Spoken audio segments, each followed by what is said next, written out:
bienvenidos todos de todos los lugares de la hispanidad, de todos los lugares de la cristiandad hispánica, de la civilización hispánica.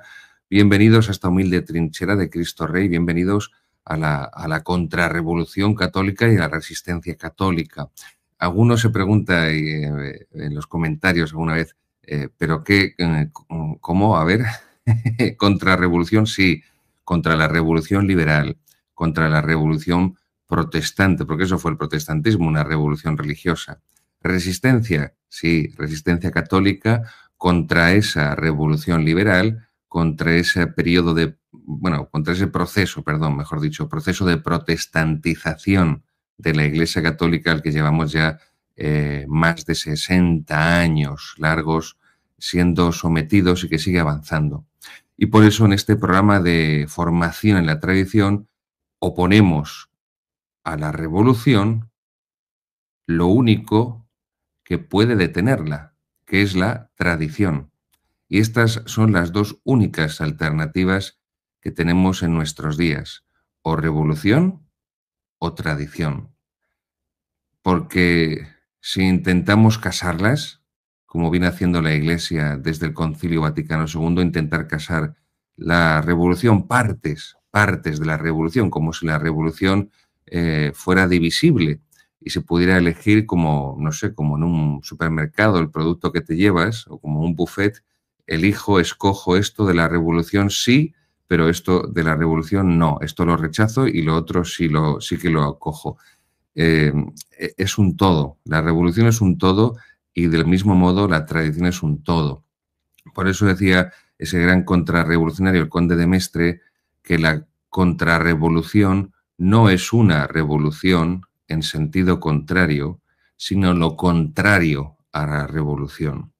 Y si la revolución es el cambio, nosotros nos quedamos con la estabilidad y la permanencia de la tradición, que es lo propio del catolicismo, porque el catolicismo es una tradición, una transmisión, y por eso es una de las dos fuentes de la divina revelación, la Sagrada Escritura y la tradición. Pero también la Sagrada Escritura es tradición porque nace albergada en una tradición, en la tradición que transmite las palabras de Cristo, las palabras de los apóstoles, del apóstol San Pablo, del apóstol San Juan, del apóstol Santiago, del apóstol San Pedro.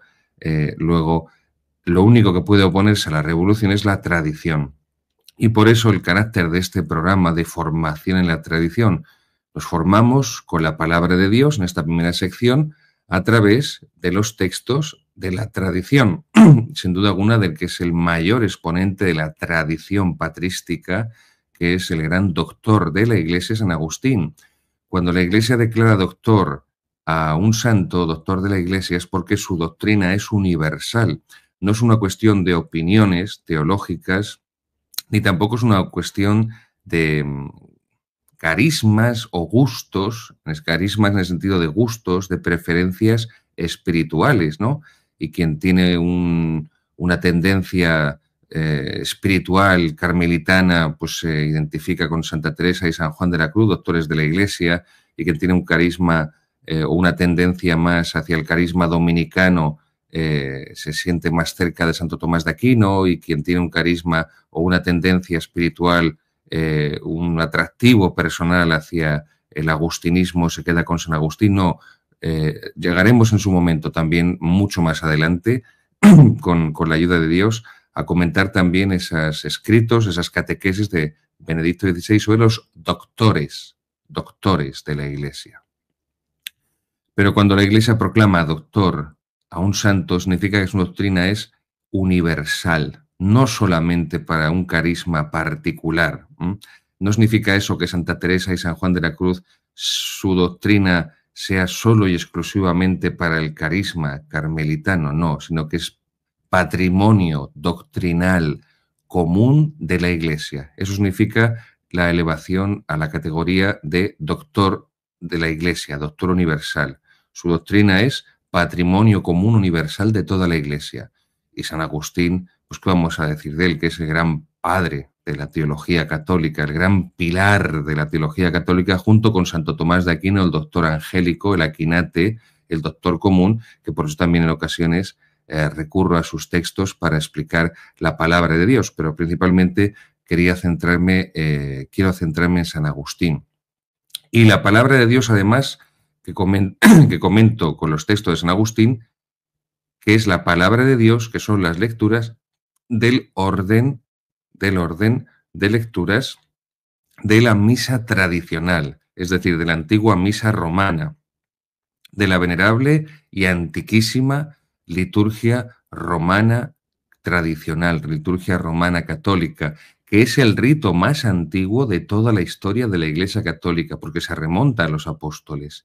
Hay elementos, por ejemplo, que ya se hace mención de ellos en el siglo IV, con el Papa San Dámaso, por cierto, hispano, el Papa San Dámaso, San Gregorio Magno, en el siglo VI, finales del siglo VI, primeros del siglo VII, lo que se llama la misa gregoriana. La misa gregoriana no es otra cosa que la misa tradicional. La misa tradicional, por eso es equivocado cuando se habla de misa tridentina, porque no se inventó ninguna misa al Concilio de Trento, no se puede inventar la Iglesia no puede inventarse un rito litúrgico, porque un rito litúrgico no es una ensalada, un rito litúrgico no es un estofado, no es un guiso que tú puedes cocinar, ¿no? Entonces, si el guiso, el estofado o la ensalada lo hace un cocinero profesional, pues evidentemente saldrá más sabroso. Entonces, si el rito se lo inventa un papa, entonces eso tendrá más categoría. No, la Iglesia no inventa ritos litúrgicos. Lo que hace es reconocer los que se han ido configurando y formando a lo largo de los siglos, y eso es la tradición. Pues en esta primera sección de formación y la tradición lo que hacemos humildemente, modestamente, un servidor, es aquello que decía el teólogo medieval Bernardo de Chartres: somos enanos a hombros de gigantes. Es verdad, somos enanos a hombros de gigantes. La teología moderna, la Nouvelle Théologie, escupió contra toda la tradición teológica medieval, toda la tradición teológica medieval monástica y toda la tradición teológica medieval escolástica, y pretendió conectar con la teología patrística, con la teología de los padres, pero insisto, escupiendo, despreciando y pasando por encima de la teología medieval. Y esto es lo que se ha impuesto a la Iglesia. Una teología que se dice basada en los santos padres, pero que rechaza, además participando de ese prejuicio protestante que está muy presente en los textos de Lutero, de la leyenda negra contra la Edad Media, de la leyenda negra contra la Edad Media cristiana, pero se entiende que es la Edad Media católica, porque hasta Lutero no se rompe, no se quiebra la unidad de la cristiandad, de la comunidad de los pueblos de Europa, de Occidente, bajo la religión de Jesucristo, que es el fundamento de la comunidad política, la religión y la monarquía. Pues bien, este es el contenido de este programa de formación y la tradición, especialmente esta sección. No lo he comentado de forma breve en los episodios anteriores, porque no creía que fuera tampoco necesario extenderme mucho más en ello, pero a petición de algunos seguidores, pues quería hoy sí dejarlo expuesto de forma más clara y más sistemática y más desarrollada.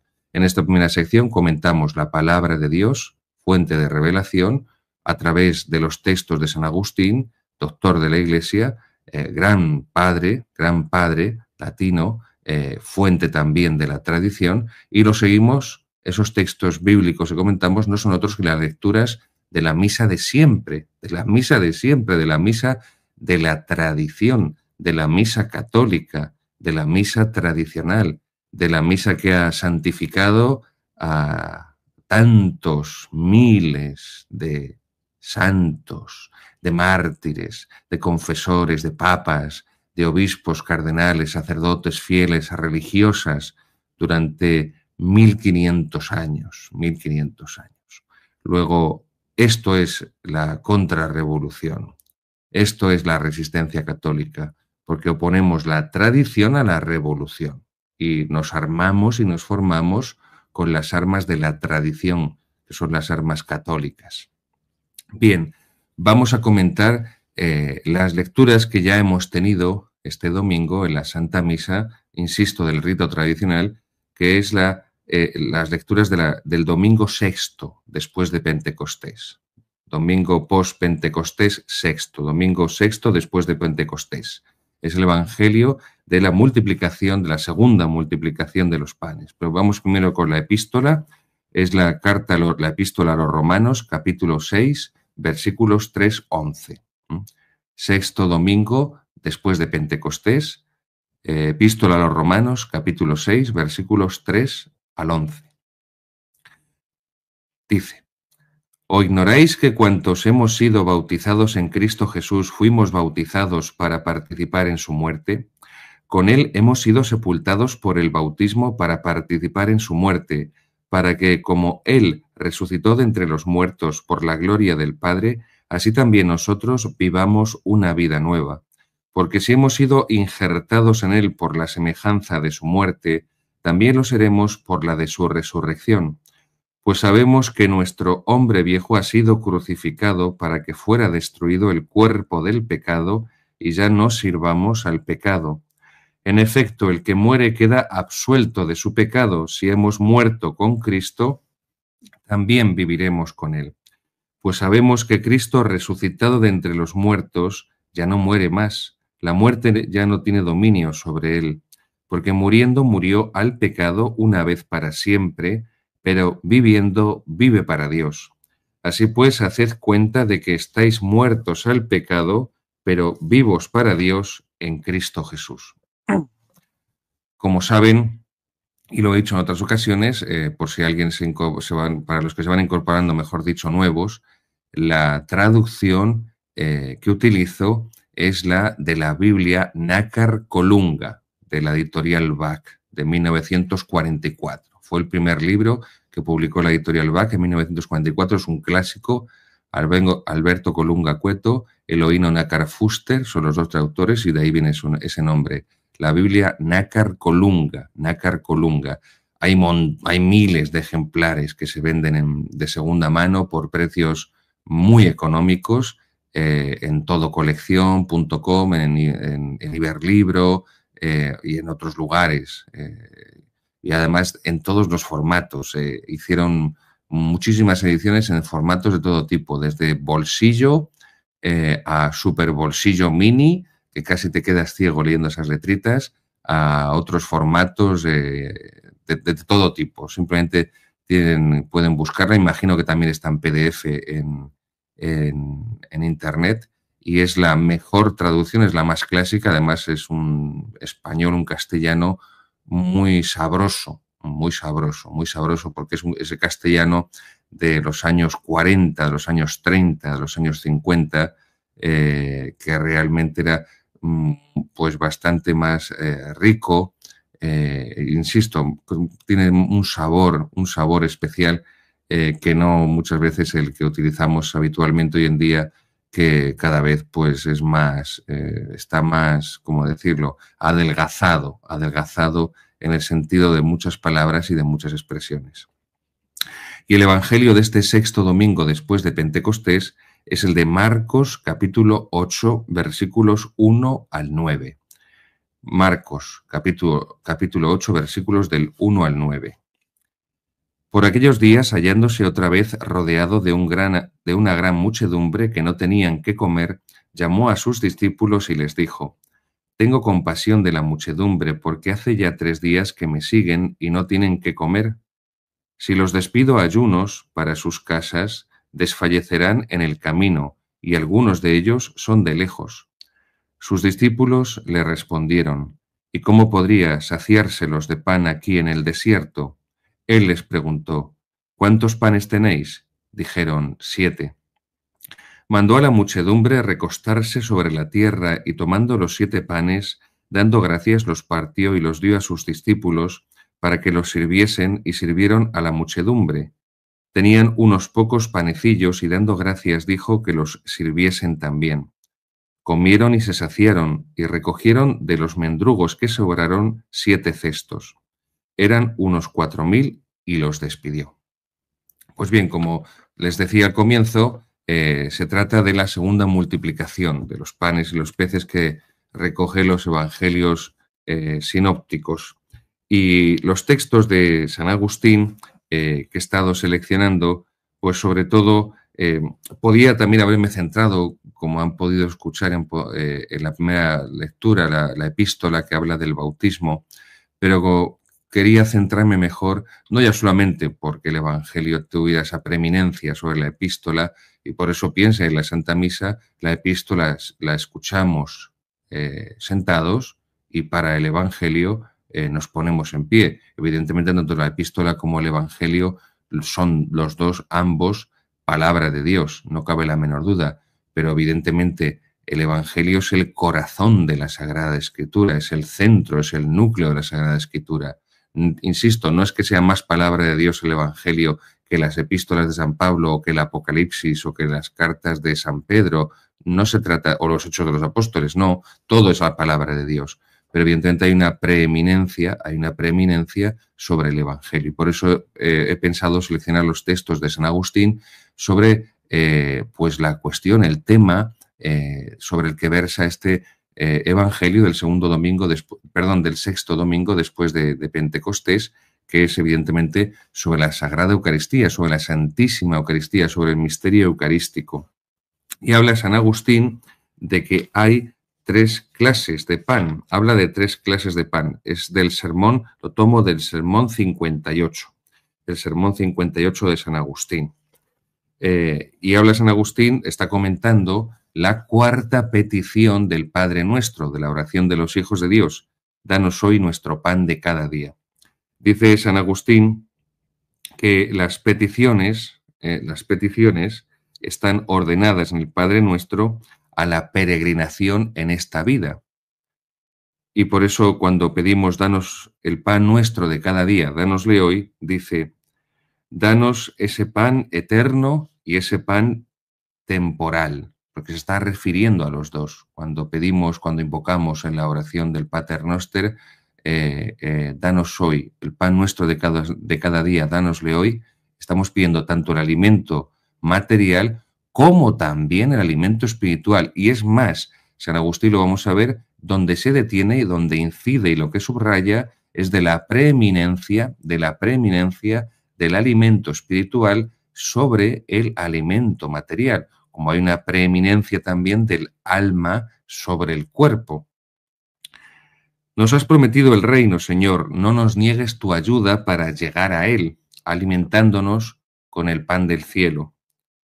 Nos vas a dar la belleza eterna, así que danos en la tierra el alimento corporal que nos embellece para el cielo.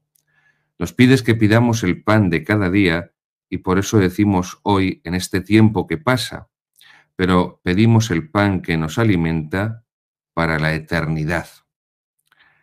Podemos entender esta petición de 2 modos. El pan para la vida material, necesario para el alimento del cuerpo, pero también el pan como alimento necesario para la vida del espíritu. También nos habla San Agustín, en este sermón 58, sobre la Santísima Eucaristía y también de la predicación y del alimento corporal. Dice San Agustín, el alimento espiritual que pedimos en el Padre Nuestro, el pan nuestro de cada día, dánosle hoy, el pan eucarístico, el pan bajado del cielo, lo recibimos en el altar de Dios. También este pan sagrado es cotidiano, recuerden cómo se dice en latín, quotidianum, es cotidiano, o sea, diario, y necesario para nuestra vida. ¿Creéis que acaso hemos de recibir la Eucaristía una vez que hayamos llegado a Cristo y comenzado a reinar con Él eternamente? No. La Eucaristía es un pan nuestro cotidiano que recibimos con el estómago, pero para que se alimente el alma. Su poder consiste en la unidad para que, atados al cuerpo de Cristo, nos convirtamos en miembros suyos y seamos lo que recibimos. Entonces sí que será realmente nuestro pan cotidiano. Está haciendo San Agustín una referencia a la comunión sagrada, bueno, no ya la comunión frecuente, sino la comunión diaria. Está hablando de el pan nuestro de cada día, dánosle hoy. Cuando estamos pidiendo ese pan nuestro de cada día, dánosle hoy, no solamente pedimos, insisto, ese pan espiritual, ese alimento corporal, sino ese pan espiritual, ese pan del cielo, ese pan de los ángeles, que es el cuerpo de nuestro Señor Jesucristo que comulgamos en la Sagrada Comunión, en el santo sacrificio de la misa. Pero también lo que está diciendo San Agustín es que al comulgar a Jesucristo, al comulgar a diario o comulgarlo con la mayor frecuencia que nos sea posible, nos está transformando en Cristo. Nos convertimos en lo que recibimos. Recibo el cuerpo de Cristo, comulgo el cuerpo de Cristo, me transforma en Cristo, me cristifica. Y eso es la santificación. La cristificación es lo mismo que la santificación, es la transformación en Jesucristo, la configuración con Jesucristo. De modo que cuando recibimos la Sagrada Comunión, somos más cristianos, nos hacemos más cristianos, nos hacemos como Cristo, porque es Cristo el que nos transforma a través de la Sagrada Comunión. Esto es uno de los efectos de la Sagrada Comunión. Al transformarnos en Cristo, al cristificarnos, al santificarnos, eso implica evidentemente el alejamiento del pecado. Y por eso es doctrina tradicional de la Iglesia Católica, de la teología católica, que la Sagrada Comunión nos preserva de los pecados mortales. ¿Significa que no vamos a pecar mortalmente? No, porque seguimos siendo pecadores, la carne sigue siendo débil, como dice el Señor, la cabra sigue tirando al monte, como dice el refrán castizo, y seguimos siendo débiles y pecadores y pobres y limitados y podemos caer perfectamente en pecado mortal. Es decir, la recepción de la Sagrada Comunión del cuerpo de Jesucristo no nos vuelve impecables, no nos confirma en gracia. Ni siquiera el Papa está confirmado en gracia. Algunos piensan que sí, que el Papa no puede pecar. Bueno, pues el Papa tiene que confesarse también, recibir el sacramento de la confesión como todo hijo de vecino, por muy santísimo que sea el Santo Padre, como cualquier otra persona. Aquí la Inmaculada solo la Santísima Virgen María y se acabó chimpún. Bien, pero al comulgar sí que como la comunión nos une a Cristo como unión, pues al unirnos a Cristo nos separa y nos aleja del pecado mortal cada vez más, cada vez más. Y por lo tanto también purifica y lava nuestros pecados veniales. Sigue diciendo también San Agustín que la predicación de la palabra de Dios, que se hace el inicio del altar, también es el pan cotidiano, el alimento cotidiano de los fieles. Las lecturas que escucháis a diario, por eso les hacía referencia que San Agustín está dirigiéndose a fieles que acuden a la Santa Misa a diario. Evidentemente, seamos comprensivos, no vamos a ser maximalistas y rigoristas, porque eso no es católico, es una deformación de lo católico. Es, por poner un ejemplo, es como el pacifismo, lo he dicho en otras ocasiones. El pacifismo no es cristiano. Los cristianos no somos pacifistas, el pacifismo es anticristiano, porque el pacifismo es una ideología, no es la paz cristiana de la que habla Cristo en el Evangelio. La paz os dejo, mi paz os doy, no os la doy como la da el mundo. La paz del mundo es el pacifismo, no os la doy mi paz como os la da el mundo. La paz de Cristo no es el pacifismo, es una deformación de la paz de Cristo y por ser una deformación de la realidad es una ideología y por ser una ideología es contraria a la fe. Todas las ideologías son religiones sustitutorias, religiones políticas, civiles, seculares, que se erigen en religiones nuevas, en sustitutos religiosos, religiones de sustitución. Pues del mismo modo, no podemos caer en ningún tipo de rigorismo. A las personas, a los fieles que les sea posible acudir a la Santa Misa a diario, pues bienaventurados ellos.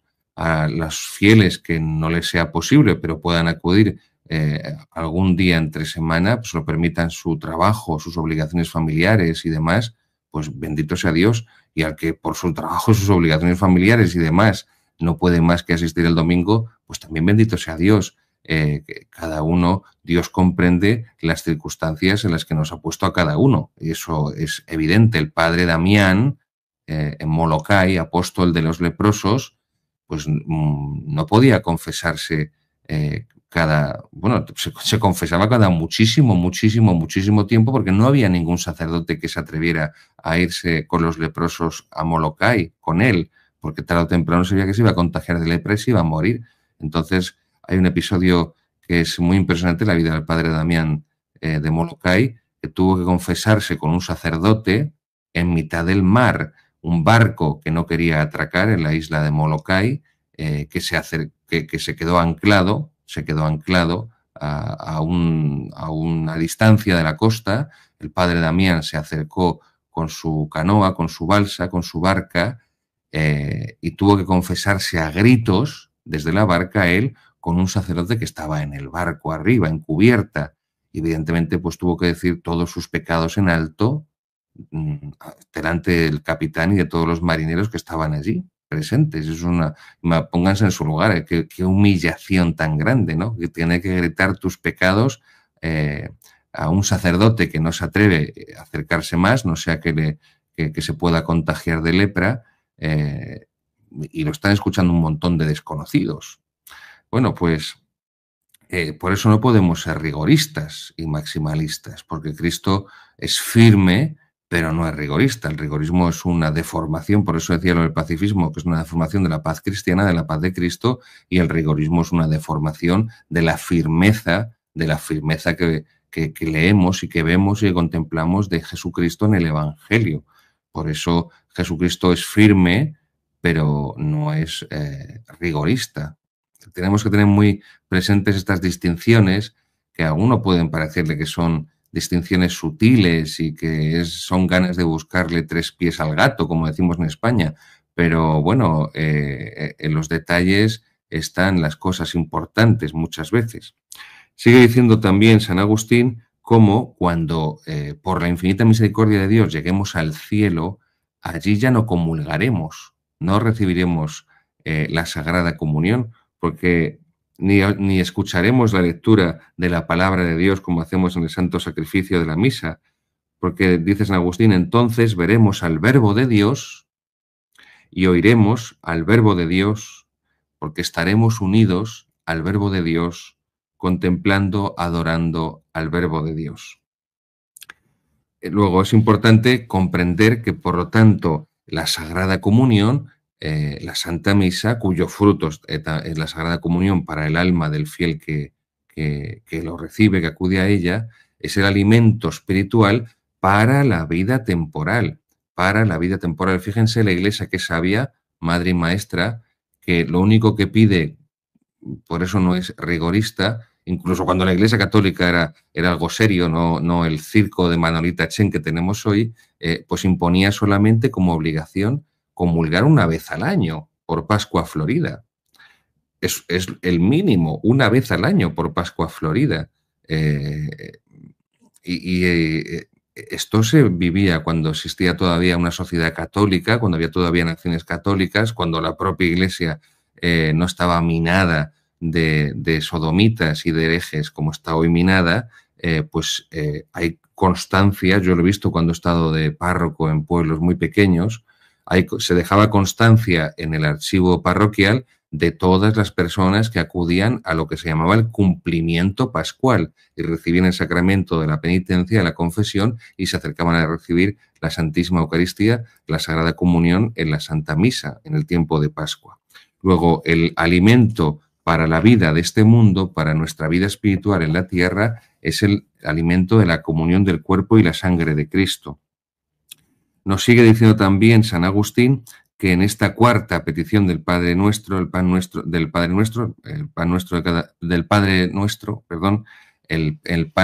de cada día, dánosle hoy, perdón que me he liado, nos dice que tenemos que sabernos mendigos ante Dios. Si no necesitásemos nada, no llamaríamos a los oídos de Dios con nuestra oración. El soberbio es el que no pide a Dios nada porque piensa que posee todo. El que no le falte nada, se refiere materialmente, hay que atribuirlo a la misericordia de Dios, pero no a sí propio. Todo lo que tenemos, todo lo que somos, se lo debemos a Dios infinitamente misericordioso, a nuestro Padre del cielo, y por eso le damos gracias. Pero, dice San Agustín, sigue, hermanos queridos, carísimos, este pan que sacia el estómago y que restaura nuestro cuerpo diario, lo da Dios, no solo a quienes lo alaban, sino incluso a quienes lo blasfeman, porque hace salir su sol sobre malos y buenos y hace descender la lluvia sobre justos y pecadores. Le alabas, Dios te alimenta. Le blasfemas, Dios también te alimenta, pero para que hagas penitencia en espera de tu conversión. Y si no cambias, justamente Dios te condenará. Y concluye San Agustín en el Sermón 56, antes estábamos en el 58, en el Sermón 56 ahora, cuando dice que no basta el alimento corporal, sino que también es necesario ese alimento espiritual del cuerpo de Jesucristo, y acá acaba también insistiendo, como antes les decía, en ese alimento espiritual también de la palabra de Dios, de la palabra de Dios. El pan visible y palpable se da a los buenos y a los malos, y hay otro pan que es el que piden los hijos. Es el pan del cuerpo de Cristo y es el pan de la palabra de Dios que se nos da a diario. Este es el pan cotidiano que da vida no a los estómagos, sino a las almas.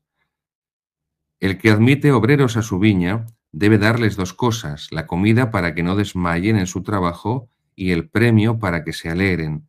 Nuestra comida cotidiana y terrena es la palabra de Dios, es el cuerpo de Jesucristo, que se reparte en la Iglesia, y nuestro premio, el que hemos de recibir después del trabajo, es la vida eterna. Pues lo que está diciendo San Agustín, que para alcanzar ese premio de la vida eterna necesitamos trabajadores de su viña, alimentarnos para ese trabajo con el pan del cielo, el cuerpo de nuestro Señor Jesucristo, y con el pan de la palabra de Dios. Siempre, ya saben ustedes, y seguramente muchos lo habrán padecido, la acusación que nos hacen los protestantes de que descuidamos la palabra de Dios, de que desconocemos la palabra de Dios. Les hablaba en una entrega anterior de la lección divina, de la contemplación de la lectura orante de la palabra de Dios. Alimentémonos de la palabra de Dios, alimentémonos del cuerpo de nuestro Señor Jesucristo, pero alimentarse de la palabra de Dios, y esto es lo que nos falla hoy en día y cada vez más, alimentados de la palabra de Dios a través de la tradición, a través de los santos padres, a través de los santos, de los doctores de la Iglesia, que han interpretado correctamente esa palabra de Dios. Cuando digo correctamente es porque la han interpretado según Dios, que así es como la interpreta y la transmite la Iglesia, y no como hacen los protestantes, interpretándola cada uno como le da la gana, como le parece o como dice el pastor de su correspondiente secta.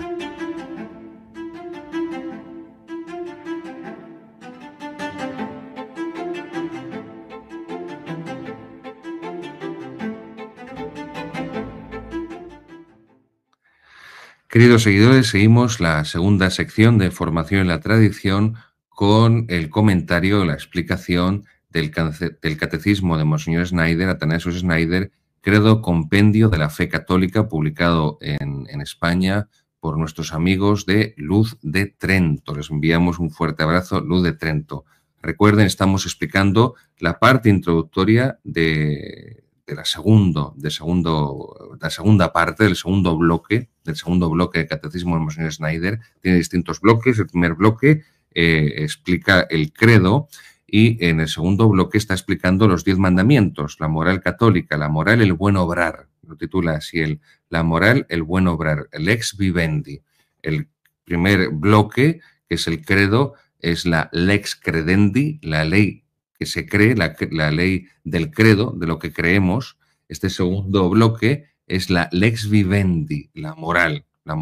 Lo que creemos, la lex credendi, se pone en práctica, se hace obra, esto que dice los protestantes, lo que dice Lutero, de que nos salvamos sola fides, solo por la fe, sin obras. No, nos salvamos por las obras también con la fe.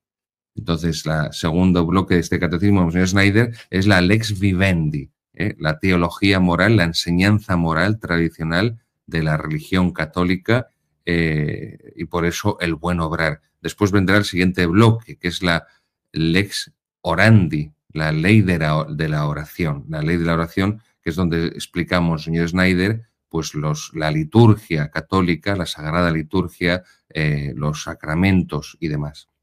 Bien, pues seguimos avanzando. Recuerden que en la anterior entrega estuvimos explicando la ley natural, Ya acabamos esta primera sección del segundo bloque. Siempre lo digo, este comentario no busca sustituir la lectura del catecismo de Monseñor Schneider, sino ayudar como una introducción a su lectura, a su estudio y a su contemplación, a su oración por parte de usted que me está escuchando o que me está viendo también, querido seguidor. No puede estas pobres palabras que yo digo, no pueden sustituir un trabajo que usted tiene que hacer personalmente, que es, primero, adquirir el libro de Monseñor Schneider, evidentemente, y segundo, leerlo, releerlo detenidamente, tomar nota, subrayar y, por supuesto, reflexionar, meditar sobre él, es decir, hacer la enseñanza católica oración. Mientras no oremos, mientras no recemos con la enseñanza católica, mantendremos el triste divorcio y la triste drama que, valga la redundancia, que tenemos en la Iglesia Católica, en la que la vida espiritual va por un lado y la vida del cristiano, la vida de formación, por decirlo de alguna forma, va por otro. Y por eso tenemos fieles que conocen muy poco la fe, y por eso la practican muy poco, la valoran muy poco y tienen una vida de oración inexistente o escuálida. O incluso fieles que tienen una vida espiritual, una vida de oración, una vida sacramental, pero que su formación no está en proporción y es realmente una formación muy delgada, muy débil, y por eso también eso repercute en su vida espiritual, en su vida de oración. Cuanto mayor sea nuestra formación en la fe, eso va a redundar en una mayor espiritualidad, en una mayor riqueza de nuestra vida espiritual, en la vivencia, en la participación de los sagrados misterios, de la liturgia, de los sacramentos y también en nuestra vida de oración. Y en la medida que nuestra vida de oración y de participación en la sagrada liturgia y los sacramentos sea cada vez más intensa, con más devoción, con más fervor, con más deseo de santidad, de amar a Jesucristo, a la Virgen Santísima, de imitar a los santos, de identificarnos con el Señor, eso también nos va a hacer que crezca en nosotros el deseo de conocer las riquezas infinitas que ha dejado Jesucristo de su doctrina a la Santa Iglesia Católica, en su palabra, en sus sacramentos, en la teología de los santos padres, de los grandes teólogos, de los grandes santos de la Iglesia, de los grandes comentadores de la Sagrada Escritura, de tantas personas iluminadas por el don del Espíritu Santo de sabiduría, por el don del Espíritu Santo de conocimiento, de ciencia, para exponer, insisto, que es una frase de San Juan de la Cruz en su vida en Monte Carmelo, en el libro segundo de su vida en Monte Carmelo, el gran tratado sobre la fe, cuando habla de esas inmensas riquezas que se hallan en Cristo, en los senos de Jesucristo, de la divinidad, del interior. Está hablando como en el sentido del seno de la tierra, ¿no? Del seno de la tierra. Está hablando de esas inmensas riquezas que hay en el interior de Jesucristo, aquello de San Pablo en la carta de los Efesios, de la altura, la profundidad, la holgura, la amplitud, la anchura del amor de Cristo que trasciende todo conocimiento humano. Pues todos estos misterios, toda esta riqueza, no podemos perdérnosla, y por eso es tan importante profundizar en ello. Terminamos, como les decía, con las características, expone aquí Monseñor Schneider, de la ley humana. Después de ver la ley natural, va a entrar a explicar la ley humana. Número 48, segunda parte. Dice Monseñor Schneider, ¿qué es la ley humana? Y aquí aporta la definición, por supuesto, de Santo Tomás de Aquino, la Suma Teológica. La ley humana, recuerden del episodio anterior, que lo repetí por activa, por perifrástica y por voz media. La perifrástica es una voz latina y la voz media es una forma verbal griega. Cuando decía que la ley natural es la ley eterna participada en la criatura racional. La ley natural no es otra cosa que la ley eterna participada en la criatura racional. La ley eterna para la criatura racional, que es el hombre, que es el hombre con su alma racional, eso es la ley eterna. La ley natural es la participación de la ley eterna. La ley natural es la participación de la ley eterna por la criatura racional. Así lo repitiéndolo para que nos lo aprendamos bien. Ya saben que la repetición es la base del aprendizaje. Esto es lo que enseñaban los jesuitas en sus colegios cuando los jesuitas creían en Dios. Pues bien, la definición de la ley humana que da aquí Monseñor Schneider, número 48, también es de Santo Tomás.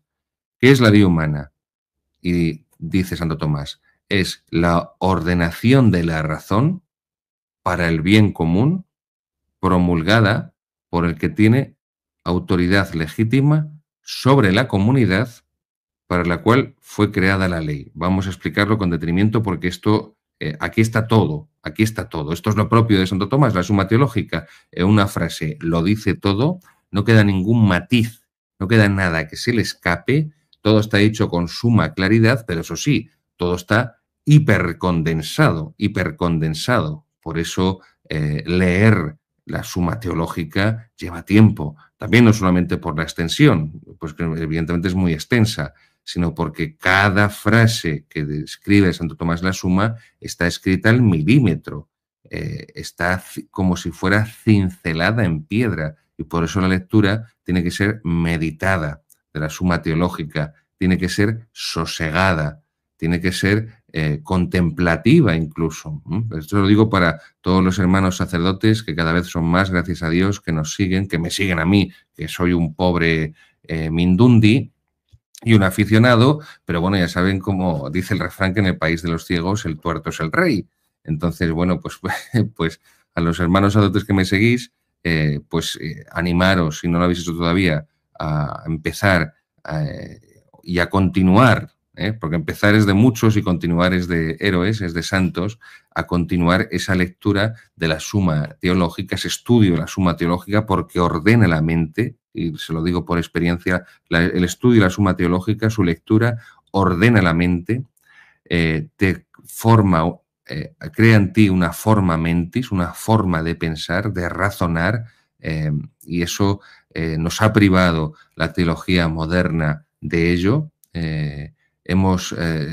Yo he recibido formación tomista en el seminario solamente de un profesor en sus asignaturas, pero es verdad que ese profesor nos descubrió a mí y a otros compañeros la riqueza inmensa de Santo Tomás, y gracias a ese profesor, pues por nuestra cuenta, de forma autodidacta, pero leíamos, estudiábamos la Suma Teológica, la Suma contra Gentiles, los comentarios de la Sagrada Escritura de Santo Tomás de Aquino, al Padre Nuestro, a los 10 mandamientos, a la Ave María, al Credo, y a través de todo ese conocimiento de Santo Tomás fuimos formando nuestras inteligencias.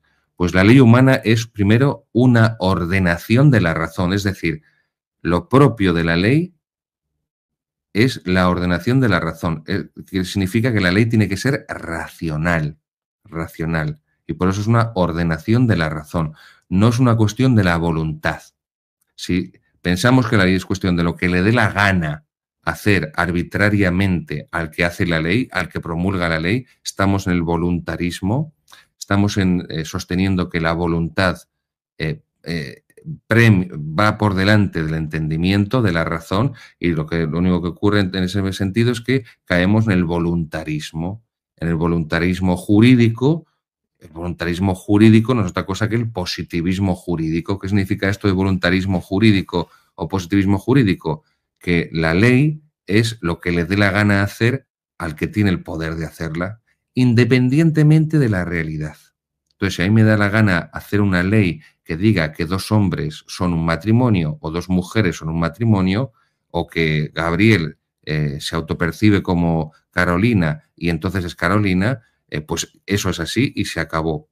La ley como fuente de la realidad y por lo tanto como fuente de la legalidad, de la legitimidad y de la moralidad. Y esto es lo que vivimos actualmente en los estados hegelianos, idealistas, liberales, que estamos padeciendo todos en mayor o menor grado. Luego, la ley tiene que estar en conformidad con la razón y, por lo tanto, en conformidad con la verdad.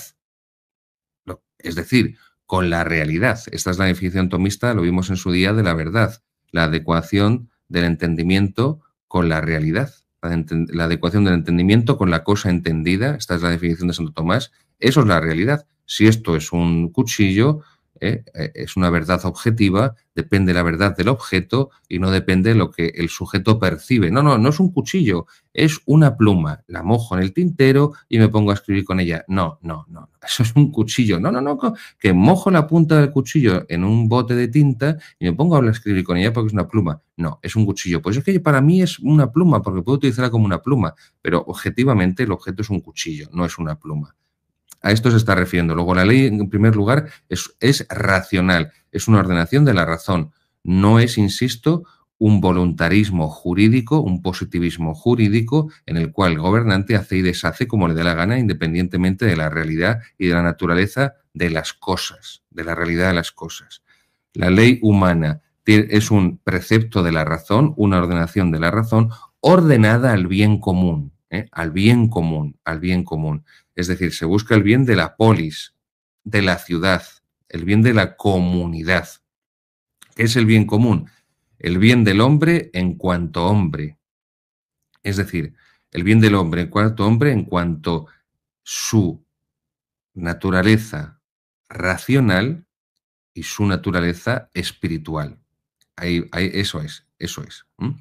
Como el ser humano es un ser que posee un alma racional, pues el bien común tiene esa finalidad, el bien del hombre en cuanto hombre, lo que favorezca a la racionalidad humana, a lo propiamente humano, y también, aparte de la racionalidad, la otra característica del ser humano, de la naturaleza humana, es la sociabilidad. La sociabilidad. El bien humano es el bien de las societas, de la sociedad, insisto, dicho en griego, de la polis, el bien político, el bien de la ciudad, el bien común. Ordenación de la razón es la ley humana para el bien común promulgada por el que tiene autoridad legítima sobre una comunidad para la que ha sido creada esa ley. Por ejemplo, una ley promulgada en Venezuela por Maduro, pues como no está promulgada por quien tiene la autoridad legítima, imagínense, en España, en México, en Argentina, en Italia, pues no nos afecta esa ley. Aparte de que ya de paso, ya que pasa el Tajo por Toledo y el Ebro por Zaragoza, aparte ya, pues Maduro es un gobernante ilegítimo que ha cometido numerosos fraudes electorales. No voy a decir que es un dictador, porque la dictadura en sí ni es buena ni es mala, es simplemente una forma de gobierno que utilizaban los romanos. O sea, no es que todos los dictadores son malos, todas las dictaduras son malas. No tienen por qué serlo, no tienen por qué serlo.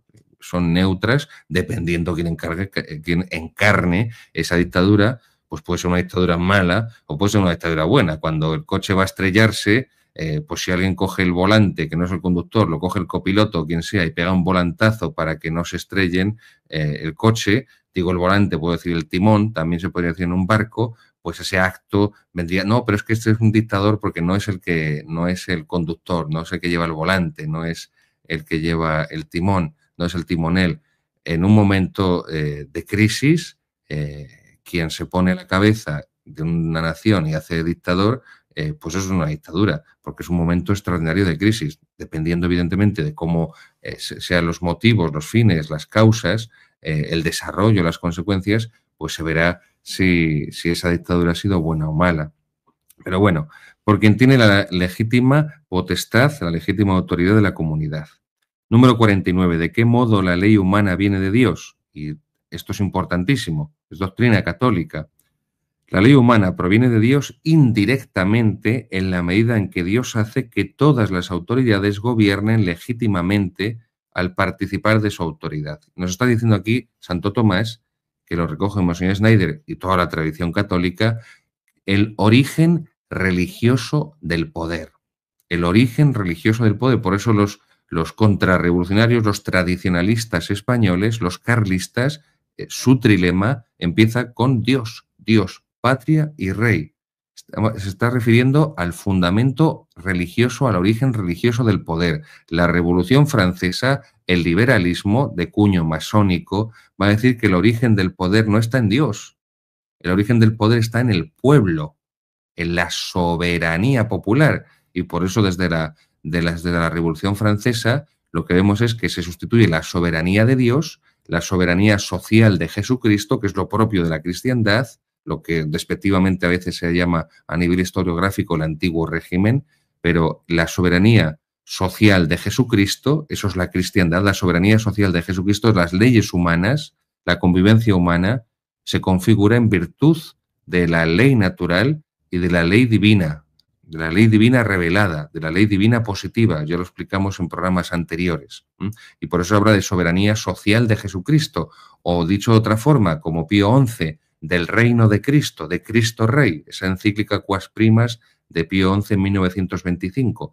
El reinado de Cristo, el reinado social de Cristo, esa doctrina de Cristo Rey, no inventada por Pío XI, sino codificada, resumida, sintetizada, recogida en la encíclica Quas Primas y así promulgada esa festividad, esa solemnidad litúrgica de Cristo Rey, se refiere a esto, a la soberanía social de Jesucristo por la observancia de la ley de Dios, que evidentemente implica la previa observancia, de la ley natural. No se puede observar la ley divina positiva sin observar la ley natural. La ley natural, insisto, no es una ley revelada, es la ley propia de la naturaleza humana. La ley divina positiva sí es una ley revelada por Dios que perfecciona a la humana, y la humana es el cimiento, evidentemente, de la ley divina positiva. Pues bien, esto es el origen religioso del poder, y esto doctrina católica, no porque lo diga Zarraute, sino que está en la carta de la Epístola a los Romanos, capítulo 13, versículo 1. Créense con la cita, apréndanse la memoria.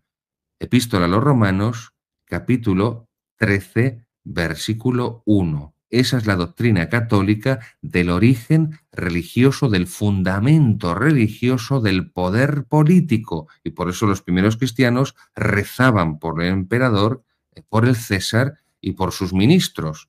Aunque fueran perseguidores de los cristianos, no solamente rezan para que no se persiga a la Iglesia, los primeros cristianos durante la época de las persecuciones del Imperio Romano, sino que están rezando, insisto, no solo para que el emperador y los distintos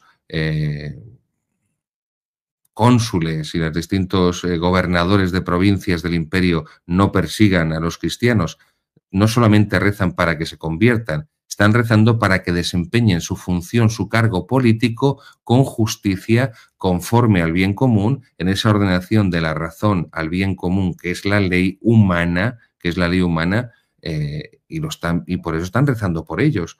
Insisto, capítulo 13, Epístola a los Romanos, versículo 1. Esto es lo católico, el fundamento religioso del poder político, el origen religioso del poder político, la soberanía popular, que el origen del poder político sea, entre comillas, el pueblo, expresión manoseada donde las haya, eso es anticatólico, eso es liberal.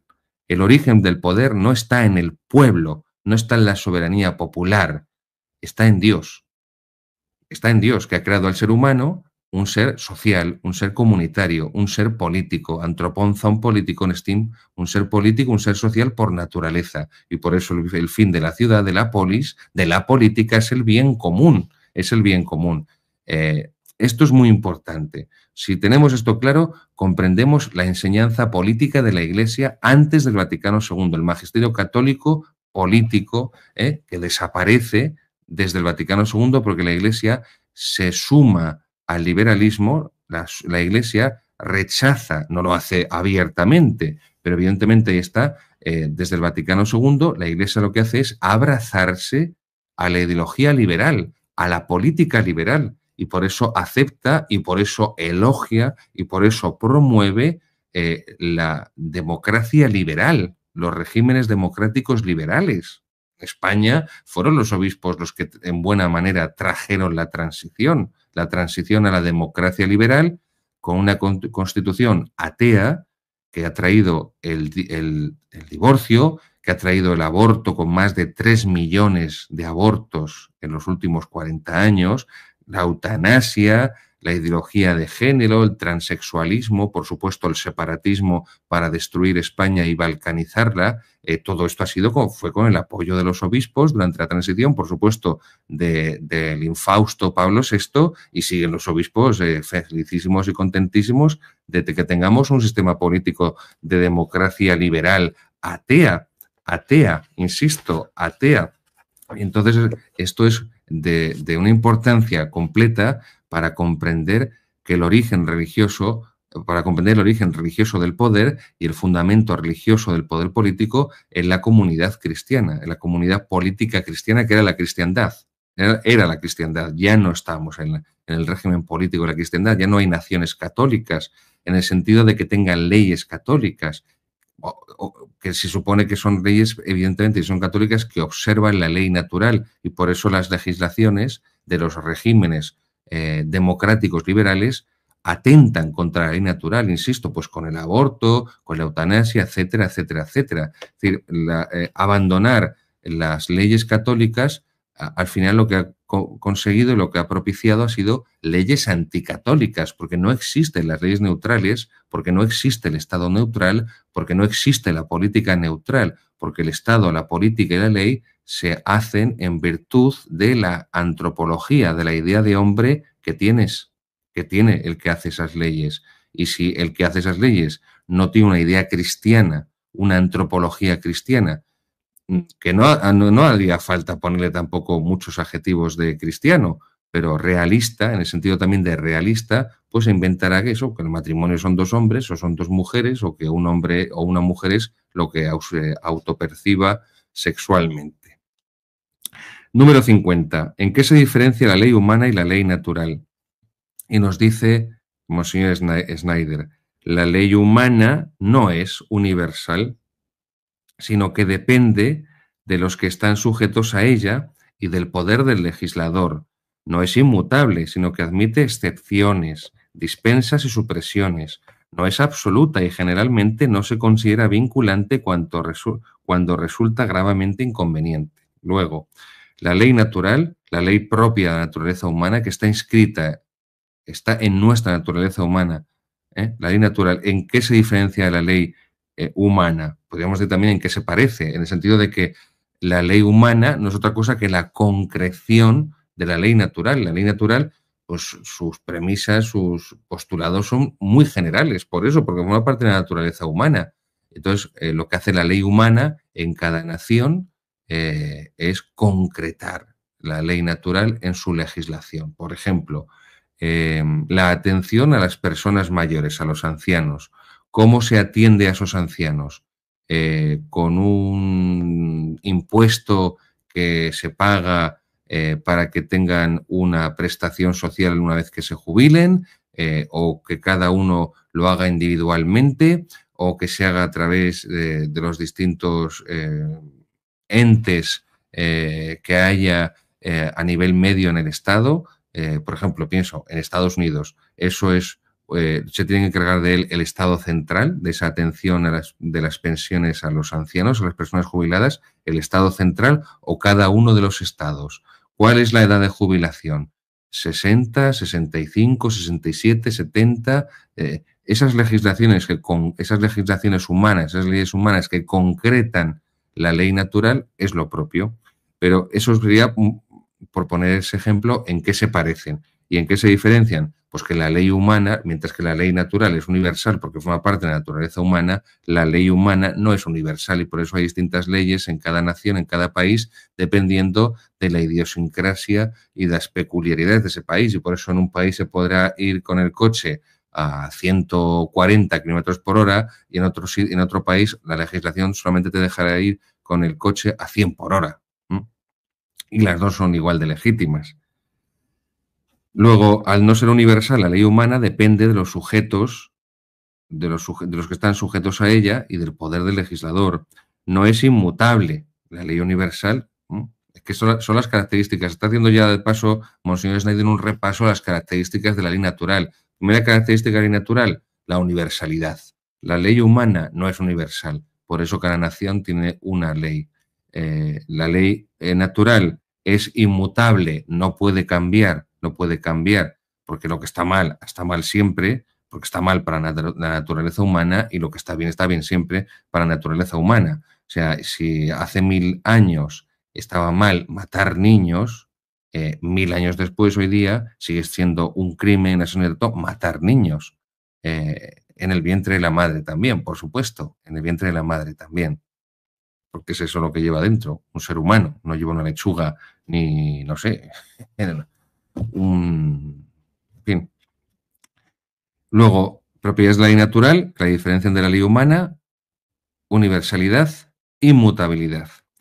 Y como es inmutable, no admite excepciones. La ley humana sí admite excepciones, hasta la propia ley de la Iglesia.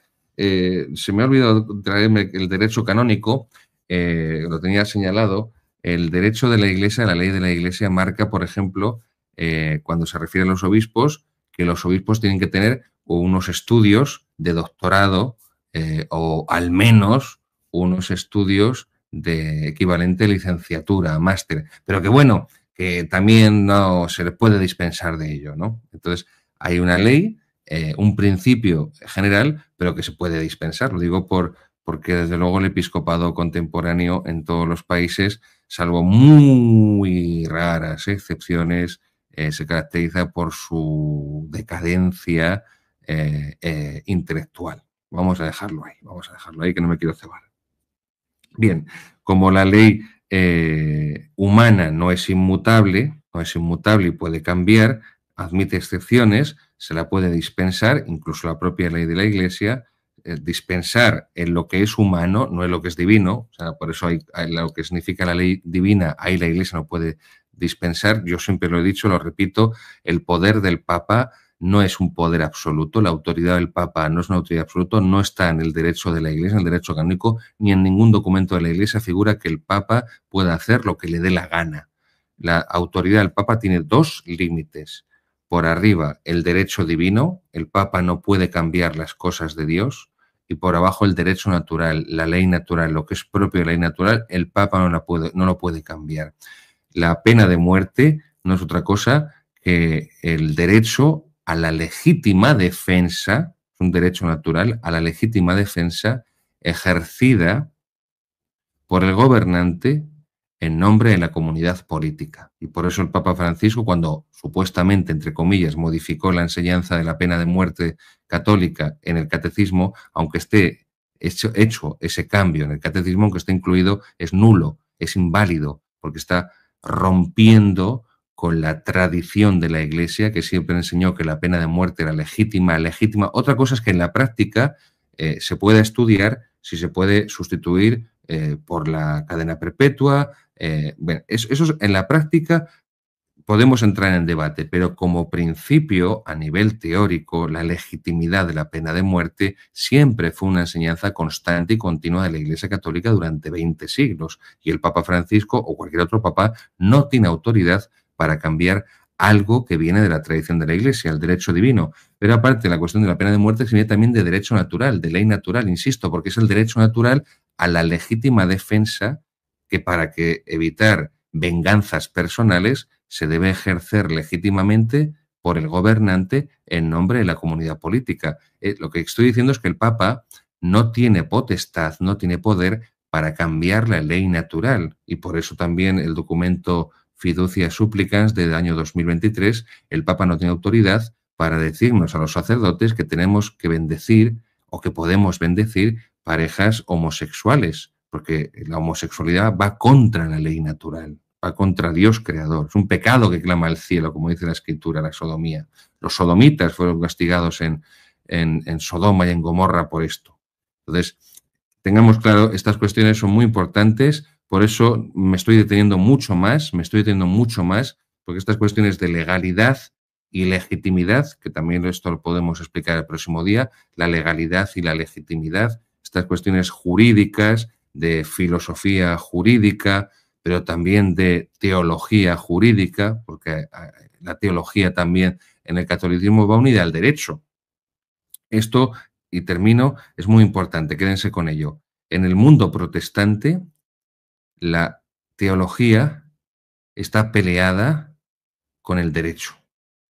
En las iglesias protestantes no hay derecho, no hay una legislación, no hay un código de derecho, no hay un código de derecho, no hay un derecho canónico, no hay unos cánones, no hay una legalidad. Lo propio del catolicismo es el genio jurídico del derecho romano, algo que caracterizó siempre a los romanos a nivel intelectual. No fueron grandes filósofos como los griegos, no fueron grandes literatos como los griegos, piensen no sé, en Homero, en Sófocles, en tantos clásicos, no voy a seguir, pero lo que caracterizó el genio romano es el sentido jurídico, el sentido de la ley, el derecho, el famosísimo derecho romano. Bueno, pues en la religión católica la teología va unida al derecho, va unida a la noción de la ley. Y por eso es tan importante detenernos aquí con la mayor tranquilidad para explicar bien estas cuestiones y especialmente en nuestra época cuando ya cada vez en más lugares se van promulgando leyes que son injustas porque son inhumanas y como son inhumanas son injustas y como son inhumanas e injustas son anticristianas. Son anticristianas. Por eso tenemos que también tener muy claro esto y también viene muy bien que lo tengamos muy claro porque hemos vivido, no ha sido solo en el pontificado del Papa Francisco, pero es cierto que ha sido especialmente en el pontificado del Papa Francisco, hemos visto una completa destrucción del derecho de la Iglesia y una absoluta perversión del sentido de la ley. Por ejemplo, el derecho canónico, no voy a citar el canon, dice que el sacerdote que absuelve en el sacramento de la confesión a la persona con la que ha tenido relaciones sexuales queda excomulgado. Y eso fue lo que hizo el jesuita Rubnik con las víctimas que violó, con las 30 mujeres que violó el jesuita Rubnik, y el Papa Francisco levantó la excomunión. Son hechos objetivos. Búsquenlo si alguien duda de mí en Internet y lo podrán encontrar.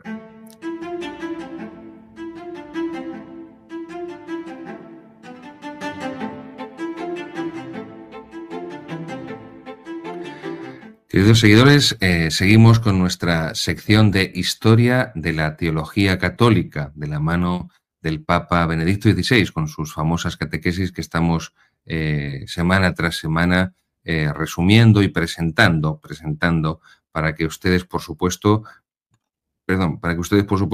puedan buscarlas y puedan leerlas, y por eso siempre les doy la cita. Hoy vamos a explicar la catequesis sobre Tertuliano, que es la audiencia general del 30 de mayo del año 2007. Catequesis, audiencia general del 30 de mayo, del 30 del 5 del año 2007. Y aquí Benedicto nos va a introducir, como hace siempre, en la figura y en los ejes centrales del pensamiento de los padres de la Iglesia que él va proponiéndose en estos distintos encuentros o catequesis semanales. Tertuliano dice lo siguiente, el Papa Benedicto: hablamos de un africano. Primera cosa interesantísima. Esto para nuestros hermanos de Hispanoamérica no sé si les resultará llamativo. En el norte de África eran blanquitos. En la época del Imperio Romano, los árabes vinieron después, arrasaron todo el cristianismo, estamos hablando ya del siglo VII, arrasaron todo el cristianismo y por eso el norte de África son árabes, de raza árabe y la inmensa mayoría de religión maometana. Pero en la época del Imperio Romano eran las dos provincias del Imperio Romano, las provincias de la Mauritania tingitana por Tingis, Tánger, y la Mauritania cesariensis, y San Agustín, que estaba allí en la diócesis de Cartago, era tan blanquito como yo. Ya está. O sea que les digo esto no por cualquier chorrada o estupidez racial, sino porque donde ha llegado, donde ha puesto su pie el Islam, ha arrasado con todo lo que había antes, sobre todo con el cristianismo, excepto España, que ha sido el único lugar del mundo de la historia que has reconquistado el territorio cristiano de cultura occidental, europea, romana, derecho romano, derecho germánico, religión cristiana romana. Ha sido el único lugar que ha reconquistado el terreno invadido, robado por los moros, es decir, los mauri, los de la Mauritania, que una vez arrasadas esas provincias del imperio, se establecieron allí. Bueno, pues, insisto, Tertuliano, un gran teólogo, no padre de la Iglesia, no es padre porque no es santo, es un autor eclesiástico, es un teólogo. Recuerden que para que se pueda decir que de estos autores primitivos es un santo padre, tiene que ser eso, santo. Santo, tiene que haber sido reconocido por la Iglesia su santidad. Lo vimos con Orígenes, que tuvo errores. No quise entrar en la amputación que se hizo Orígenes, que evidentemente también eso es un elemento para no declararle santo. No voy a decir que se amputó, algún mal pensado se lo puede imaginar y piensa bien. Esto es como decía mi profesor de moral en el seminario, piensa mal y te quedarás corto. No que aciertes, piensa mal y te quedarás corto. Bueno, pues eso, se amputó una parte significativa de su cuerpo Orígenes, y aparte de sus teorías equivocadas, ya lo vimos, como la apocatástasis, de que al final los condenados también se convertirán y del infierno irán al cielo, bueno, pues estas cosas. Bueno, pues Tertuliano también tuvo errores doctrinales, y por eso no está reconocida su santidad, no es un padre de la Iglesia, no es un santo padre de la Iglesia, pero sí es un autor eclesiástico, es un gran teólogo de la antigüedad que, aunque tenga errores, pero tiene también muchos aciertos y una teología realmente profunda. A mí un elemento que me gusta mucho de Tertuliano, reconozco que también porque me siento identificado, es que el tipo es súper irónico, es muy irónico, muy irónico. Y esa ironía le da mucha vida a sus escritos y por eso es un autor que se lee muy bien, pero les recomiendo que empiecen primero después de escuchar este tostón que les voy a soltar yo, que después vayan a la página del Vaticano, Catequesis del 30 de mayo de 2007, y lean tranquilamente, mediten, subrayen, escriban, tomen nota, recen, pues lo que nos enseña el gran Papa Benedicto XVI, que también tuvo sus errores, como todos, sus errores y no pequeños, vamos a dejarlo ahí, pero que, insisto, como siempre les digo, Benedicto XVI cuidó mucho la predicación, cuidó mucho sus textos de predicación y de catequesis, y por eso son los mejores textos de Benedicto XVI, donde condensa toda su profundidad de pensamiento, todo su oceánico, un conocimiento oceánico, y también, por supuesto, sus dotes de profesor y de catedrático y todos los años y la experiencia de enseñanza que acumula. Pues aparte de ser africano del norte de África, Tertuliano hay que ubicarle entre el siglo II e inicios del siglo III. Es el primer autor de la literatura cristiana en latín. Los anteriores literatos cristianos habían sido en griego, en el idioma griego, en el griego koiné, que es el griego común, eso significa koiné, común. Dice el Papa que con él comienza una teología en el idioma latino. Su aportación ha dado frutos decisivos que no se puede subestimar. Dice Benedicto que sería imperdonable subestimar la aportación a la teología católica del pensamiento de Tertuliano. Y esa influencia en el pensamiento católico, teológico católico de Tertuliano, la establece en dos sectores. En el sector del lenguaje, términos teológicos que inventa Tertuliano, por ejemplo, Trinidad. La noción, el concepto Trinitas, Trinidad, es una creación de Tertuliano. Y también la recuperación de la cultura clásica.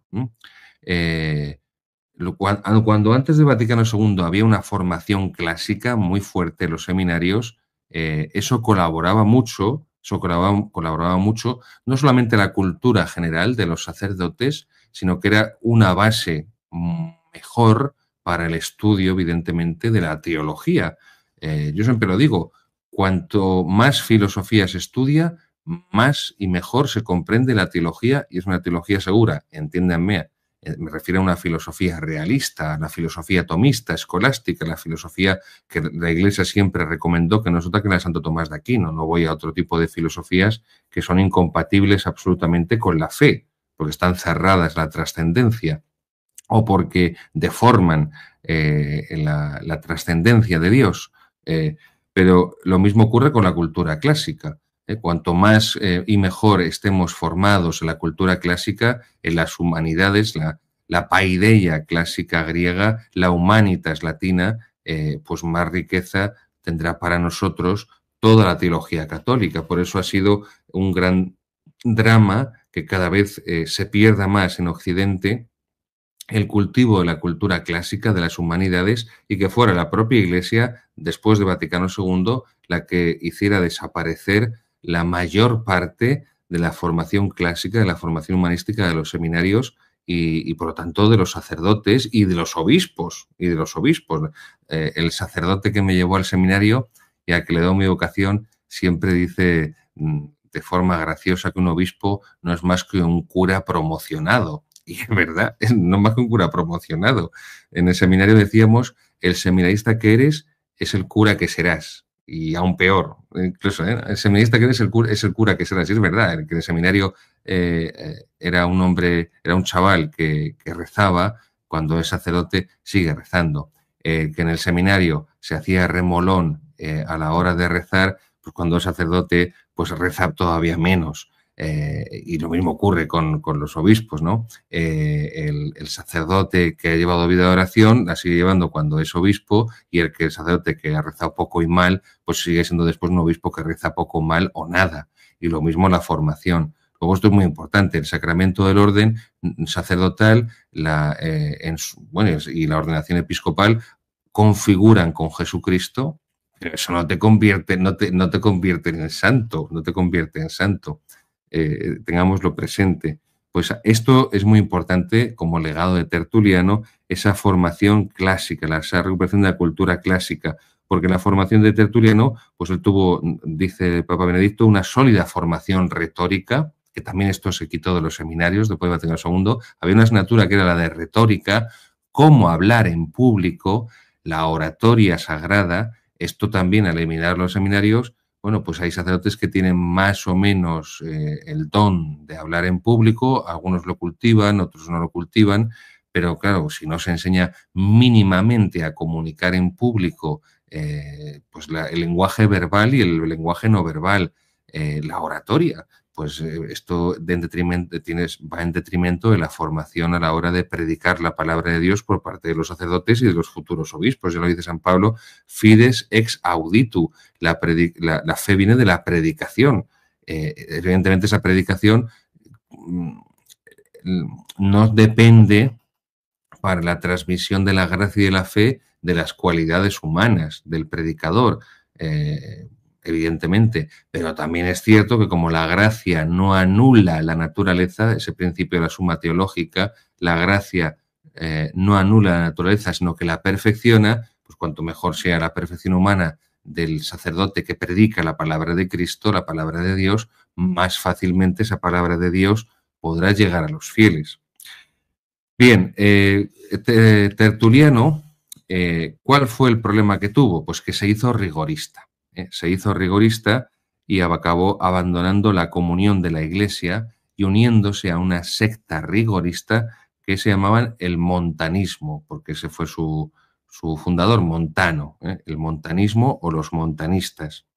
La originalidad del pensamiento de Tertuliano, la incisividad, la incisiva eficacia de su lenguaje, dice Benedicto. Pues a esto es a lo que me refería con la ironía. El lenguaje de Tertuliano es incisivo, eficazmente incisivo, como dice el Papa, porque lo hace desde esa perspectiva de ironía, ¿no? En el sentido de que no que ridiculice a los herejes o cuando escribe a los gobernadores romanos de las provincias donde están persiguiendo a los cristianos, no es que lo ridiculice, pero sí que hace una comparación de lo que están sosteniendo para que se vea más fácilmente pues lo irracional, lo absurdo y lo falso, ¿no?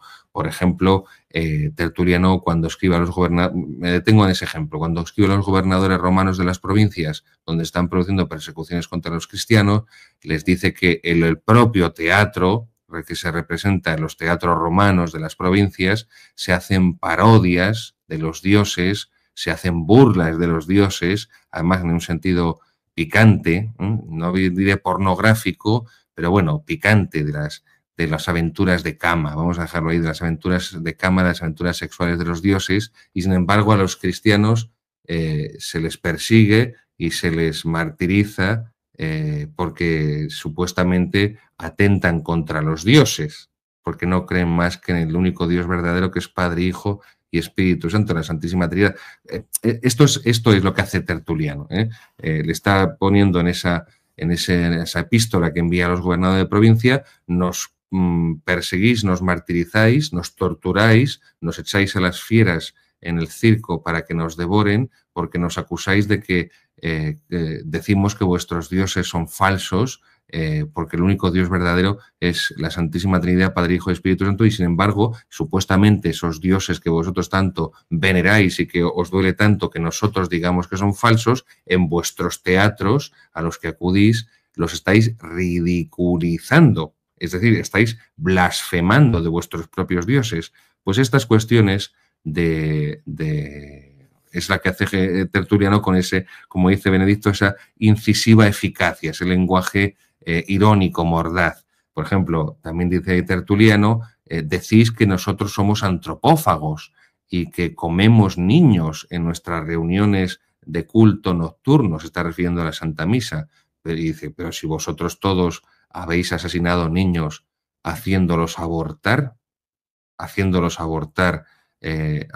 con las distintas mujeres con las que mantenéis relaciones sexuales. Esto en el contexto de esa época del imperio significa pues con las esclavas, ¿no?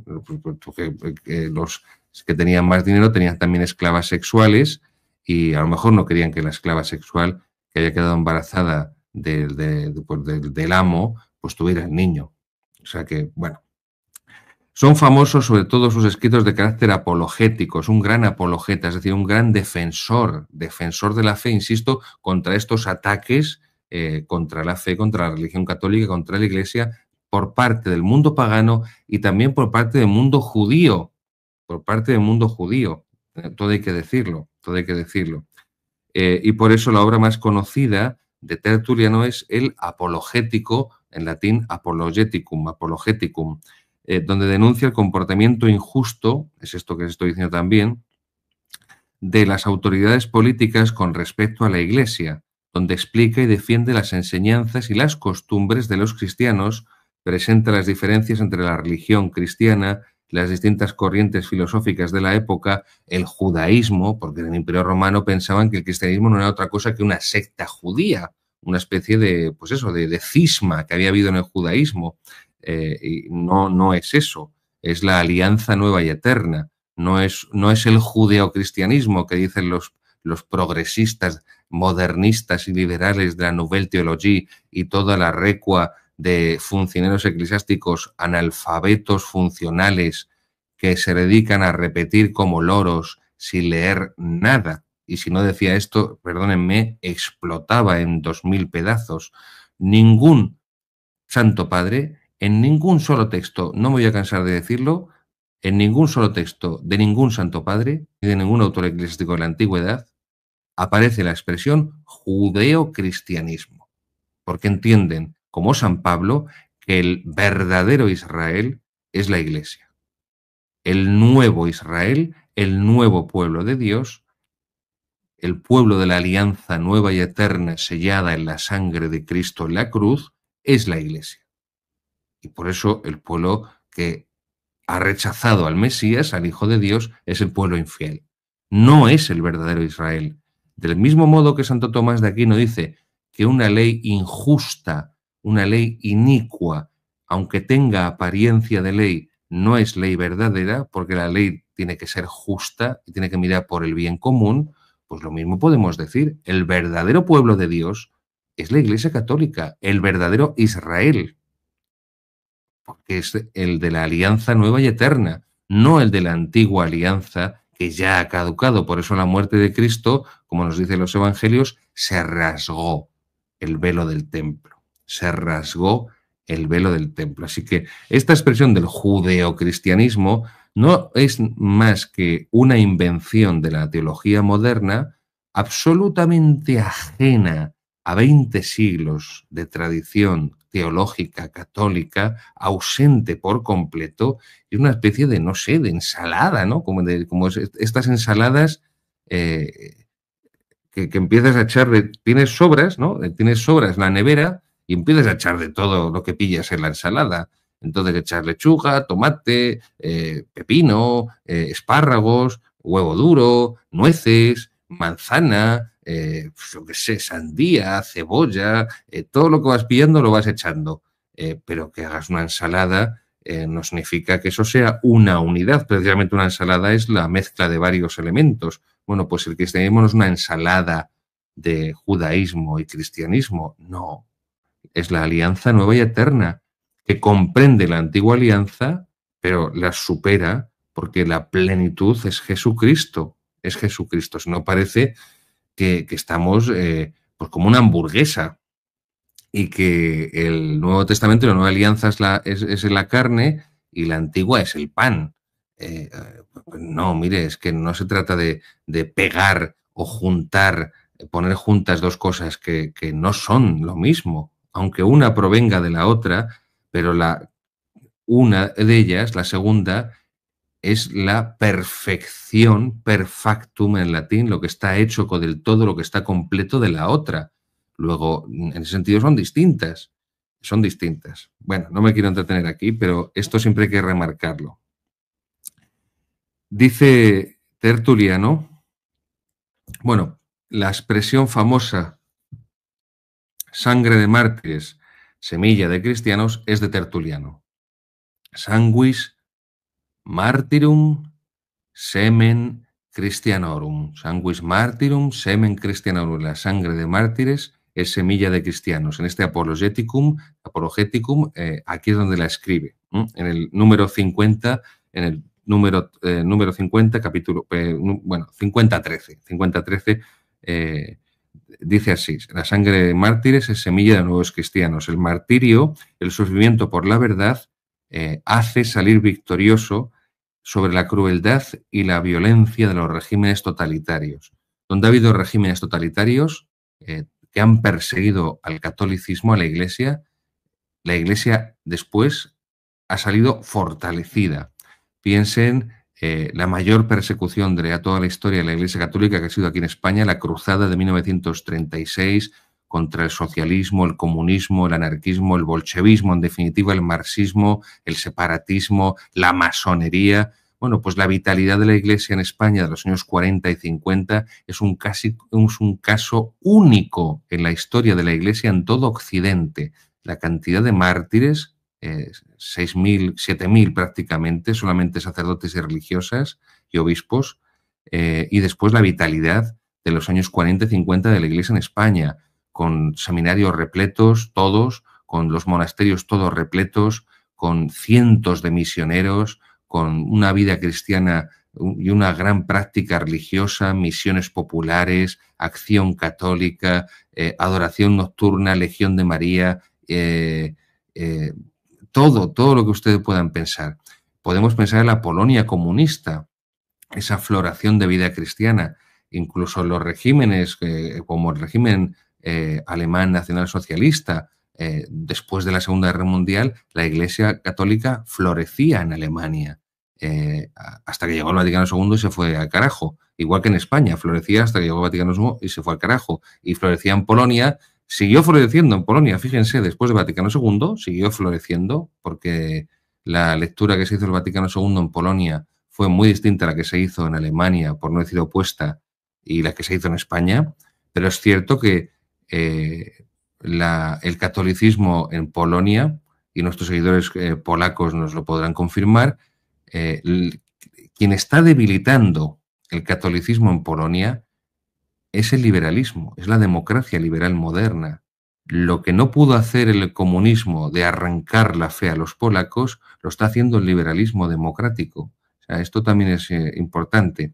Pero bueno, sangre de mártires, semilla de nuevos cristianos. Como buena, dice Benedicto, como buen apologista, tiene necesidad de comunicar la esencia del cristianismo tertuliano, la esencia positiva. Digamos que la apologética es la defensa del cristianismo contra sus agresores a nivel de ideas, a nivel de principios, a nivel dialéctico. Hay una función negativa de defensa porque hay un ataque, hay defensa porque hay un ataque, pero luego también la apología, la apologética, por eso dice que como buen apologista, como buen apologeta, tiene esa necesidad de comunicar también en positivo, es decir, expresar esa esencia de lo que es la religión cristiana, y por eso adopta también Tertuliano un método especulativo para ilustrar racionalmente el dogma cristiano. Bueno, aquí también hay que señalar que Tertuliano, en su rechazo del paganismo, rechazó la filosofía. Era un completo enemigo de la filosofía, Tertuliano. De hecho, también esa frase de Tertuliano, credo quia absurdum, creo porque es absurdo. Es decir, en el rechazo que hace del paganismo Tertuliano, que eso evidentemente es positivo, eso es lo que nos está destruyendo hoy en día la Iglesia Católica, que no rechazamos el neopaganismo, el nuevo paganismo, el nuevo mundo sin Dios, el mundo moderno que se ha construido et si Deus non daretur, como si Dios no existiera, y así se organiza la política liberal, democrática, et si Deus non daretur, que Dios no existe, y se pretende vender, los obispos de la Iglesia pretenden vendernos que hacer leyes como si Dios no existiera, eso es un terreno común para cristianos y no cristianos. Es un terreno neutral, no. Vamos a hacer leyes cristianas y leyes católicas porque Dios existe. Y esa ley cristiana, lo primero que tendría que ser es estar basada en la ley natural, en el derecho natural. Ah, pero es que esto no queremos en la Iglesia porque nos hemos vuelto modernos y echamos incienso a la democracia liberal. Bueno, pues cada uno dará cuentas a Dios, cada uno dará cuentas a Dios de lo que ha hecho con la doctrina católica y con las almas que se le han confiado y que han quedado huérfanas y perdidas y confundidas y engañadas, porque en lugar de darles la doctrina católica tradicional, les hemos dado el derecho político revolucionario, el derecho político moderno, liberal. Pero bueno, lo que está diciendo aquí Tertuliano, lo que nos enseña Benedicto XVI, es que, como dice el refrán, lo que hace Tertuliano es lava el niño y luego tira el agua sucia y al niño también con el agua, ¿no? Es decir, el mundo pagano tenía elementos, ya lo he dicho en otras ocasiones, las semina verbi, las semillas de verdad, que eran preparaciones providenciales para esa conversión tan rápida que se va a producir también luego en el mundo antiguo al cristianismo. Entonces hay elementos de la filosofía pagana, griega sobre todo, pero también, bueno, pues romana, de lo poco que los romanos también son originales respecto a los griegos. Pienso, por ejemplo, en autores como Séneca o como Cicerón, Cicerón primero y luego Séneca, pero bueno, la filosofía pagana antigua tiene elementos que tienen que ser rescatados, tienen que ser mantenidos y que purificados se pueden poner al servicio de la revelación bíblica, de la teología cristiana. Eso fue lo que hizo Santo Tomás, doctor de la Iglesia, Santo Tomás de Aquino, con Aristóteles. Y en buena medida también fue lo que intentó hacer San Agustín con Platón o con los neoplatónicos. Vamos a decir con el platonismo, y ahí vamos a integrar a Platón y a los neoplatónicos. Pero fue lo que intentó, y de hecho lo dice Santo Tomás, que San Agustín intentó servirse de Platón, de la filosofía platónica, para articular la teología cristiana, hasta donde le dejó Platón, hasta donde ya la filosofía de Platón ya no era compatible de ninguna manera con la teología cristiana. Luego, el error de Tertuliano fue rechazar como un bloque toda la filosofía pagana, porque como era pagana, bueno, pues eso, unido al rigorismo, como decía antes, a ese rigorismo moral, pues es otro de los errores de Tertuliano, pero aún así, pues para ser justos, en honor a la verdad, tenemos que reconocer también sus aciertos, ¿no? Bien, Tertuliano también habla de la esperanza del mundo futuro, que es la esperanza en Dios. en ese contexto que vive Tertuliano, es el año 197 cuando publica su primera obra, que es el contexto de las persecuciones del Imperio Romano. Y en aquellos momentos, en aquellos siglos de persecución, cuando los cristianos son una minoría perseguida, castigada con la pena capital, con la pena de muerte del Imperio Romano, bueno, pues habla Tertuliano de que la esperanza no solamente es una virtud, la virtud teologal de la esperanza con mayúsculas, sino también que es una modalidad que afecta a todos los aspectos de la vida cristiana. Y esto lo tienen los primeros cristianos, lo vemos en el testimonio de los mártires, lo tienen profundamente asimilado, profundamente asumido, y por eso la sangre de los mártires es semilla de nuevos cristianos. De hecho, el mismo Tertuliano se convierte a la fe cristiana, a la fe católica, por el testimonio del martirio, por el testimonio de los mártires. Desde el punto de vista humano, y esto es muy interesante lo que dice aquí el Papa Benedicto XVI, la vida de Tertuliano es un drama. Con el paso del tiempo, cada vez se fue haciendo más exigente con los cristianos, pretendiendo de ellos en todas las circunstancias, sobre todo, especialmente, particularmente en las persecuciones, un comportamiento heroico hasta exigirles la rigidez. Entonces, claro, pues se pone a llamar cobardes a todos los que no es que hayan ya huido del martirio, sino a todos los que no han ido a buscarlo directamente. Y esto no es la doctrina de la Iglesia. Pero bueno, no voy a entrar aquí porque nos llevaría muy lejos y se nos agota el tiempo y no quiero cansarles más. Y fíjense, ahora Benedicto XVI va a hacer una confesión personal. Dice, a mí esta gran personalidad moral e intelectual de Tertuliano, este hombre que dio una contribución tan grande al pensamiento cristiano, me hace reflexionar mucho.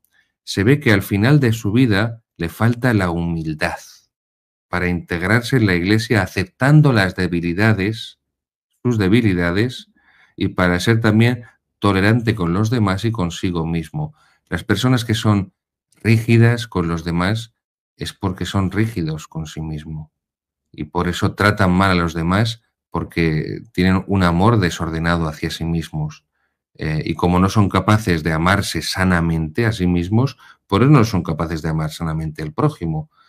Por eso la caridad cristiana, el amor de Dios infundido en nosotros, esa virtud teologal, nos enseña a tener una autoestima sana, un amor sano, una visión equilibrada de nosotros mismos y por lo tanto también sabiendo que somos débiles y pecadores y de esa forma eso podemos después vivirlo con el prójimo y ser equilibrados con el prójimo, no ser duros con el prójimo, ser tolerantes en el sentido clásico y verdadero de la tolerancia, que es la tolerancia de males. La tolerancia no es una virtud, como dicen los modernos, no, es la tolerancia de males.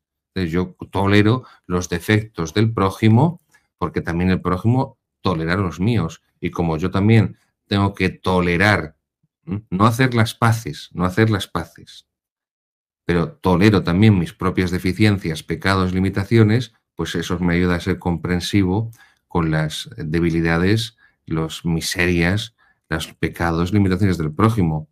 Sed misericordiosos como vuestro Padre Celestial es misericordioso. Recibir la misericordia de Jesucristo implica recibirla primero para ti mismo. En la medida en que recibes la misericordia de Jesucristo para ti mismo, podrás compartir la misericordia de Jesucristo con el prójimo. Cuando una persona es sin misericordia con el prójimo, significa que no ha recibido la misericordia de Jesucristo. Concluye Benedicto XVI apuntando pues la característica esencial de un teólogo católico, que es la humildad. La humildad para estar con la Iglesia, para aceptar las debilidades de los que forman la Iglesia, empezando por las debilidades propias, cada uno las suyas, porque solo Dios es totalmente santo y nosotros tenemos necesidad siempre de perdón, siempre de perdón tenemos necesidad. Luego, el buen teólogo es el que humildemente, ya no solamente es que acepte las debilidades de los que conformamos la Iglesia, sino que humildemente se sabe un eslabón más de esa cadena que es la tradición. Y por eso el teólogo católico es humilde, porque recibe la herencia del pasado, la herencia de la historia, la herencia de la tradición, y él la transmite aportando sus conocimientos, aportando sus particularidades y sus peculiaridades a la hora de expresarse, de los temas que investiga, de los autores en los que profundiza. Pero lo que quiero decir con esto, queridos seguidores, es que el teólogo cristiano es humilde y por eso no se enfrenta a la tradición, no se vuelve, no desprecia contra la tradición, no dice esta teología es una porquería, estos tíos del pasado no tienen ni puñetera idea de hacer teología, ahora he venido yo y conmigo y los que piensan como yo es como se ha de verdad tomado en serio la teología en la Iglesia. Antes no. Esto es la actitud de los teólogos progresistas liberales desde el Vaticano II hasta hoy, y por eso desdeñan y desprecian a toda la teología católica tradicional, toda la teología católica clásica. El que es humilde se sabe que no es el primero, y que el mundo empezó mucho antes que él y que la Iglesia empezó mucho antes que él. No empezó en 1962, ni en 1965, ni en el año 2013. Ya son 2000 años lo que llevamos de Iglesia, 2000 años de tradición, 2000 años de teología, 2000 años de estudio de la palabra de Dios, y a través de esos testigos que son la tradición, que son los padres de la Iglesia. Bien, pues la sección de nuestro programa de formación en la tradición e historia de la teología católica terminamos con este episodio de Tertuliano, que nos pide al final el Papa Benedicto que sepamos expresar cada vez de forma más convincente la regla de la fe, la medida en que el teólogo, y todos estamos llamados a ser teólogos, una cosa son los teólogos académicos, pero todos estamos llamados a ser teólogos, en la medida en que podamos dar una explicación, una expresión a los demás de lo que es la regla de la fe, aquello en lo que creemos, la lex credendi, en esa forma seremos teólogos. Y si a esos primeros cristianos del siglo I, II, de las persecuciones del imperio, Dios les pedía un plus de disposición al martirio, pues sin duda alguna en el siglo XXI a los cristianos que vivimos en este caos absoluto mental y moral de esa asquerosa posmodernidad, pues lo que nos está pidiendo Dios aquí, aparte de esa disposición al martirio, que no va a ser por ahora físico, pero sí va a ser moral, sí que va a ser público, pero sí que si algo está reclamando Dios de los cristianos del siglo XXI es que seamos teólogos, porque sepamos profundizar en la fe, conocer la fe y expresar la fe, porque esa fe está siendo más atacada de lo que había sido nunca jamás desde al menos la antigüedad.